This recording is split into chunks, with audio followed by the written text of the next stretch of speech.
So we're with Wang Shu, and this would make David Hockney very happy. He always tells me we need manifestos for smoking. Yeah. It's really interesting. You talk about David Hockney. You know, in the 2000, I finished my PhD degree paper. I used the first picture. It's David Hockney's painting. Amazing. Yeah, it's about, he have a trip in the early 1980s in China. He joined many sketch. One is very interesting. It's Tiananmen Square. They have the big road, many construction machines around this road. And in the up is a national stamp. People Republic China, boom. Like this. Yes, when we did the manifesto marathon, he wrote a manifesto for smoking. Yeah. Now, to begin with the beginning, I was wondering if you could tell me a little bit about how it all started. What was your epiphany? How did you come to architecture?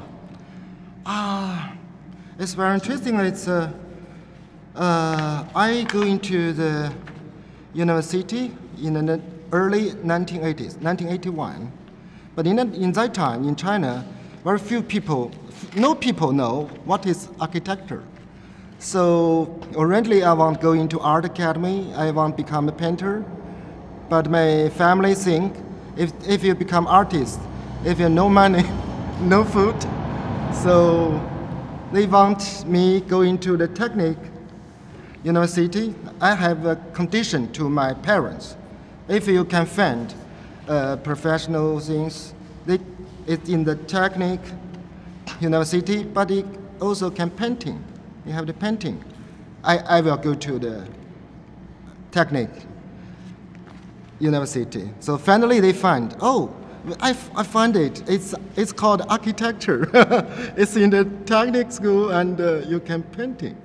So finally I go into, but when I go into this university, I find, oh, it's my what I want.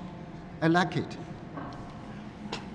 And at that time, there were not many. I mean, I remember when I came to China for the first time in the mid-90s, around 96, 97, there were not many independent architecture offices. We met Chang Yung-ho, and he was one of the first one. Yeah. But you also founded your office very early, in 1998, together with Lu Wenyu.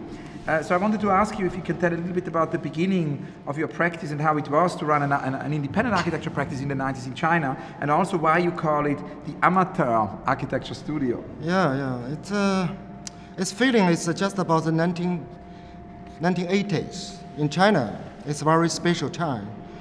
I can remember when after I finished my master degree study.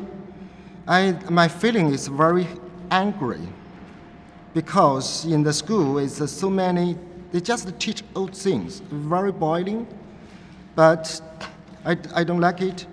So when I go out our school's gate, I say, I will not come back here forever.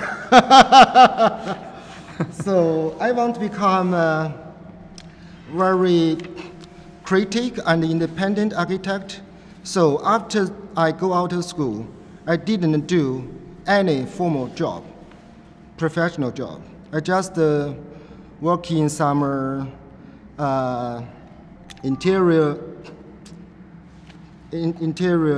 design and construction company. Then I worked with a craftsman together.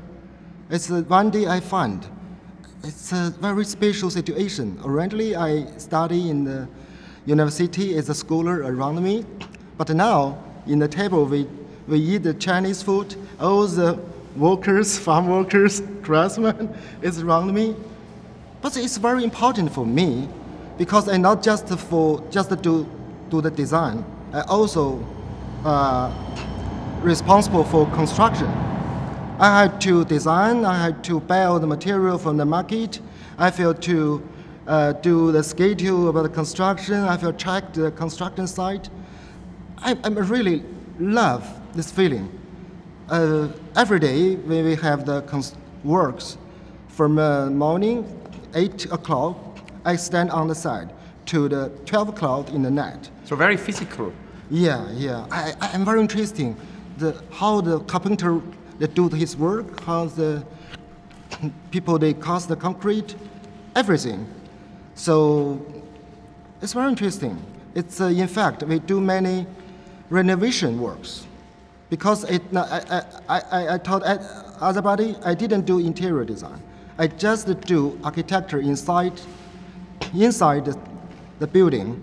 It's also the architecture. So my work is not some paper, it's not like this. It's just use the concrete, the bricks. I built architecture inside architecture, like this.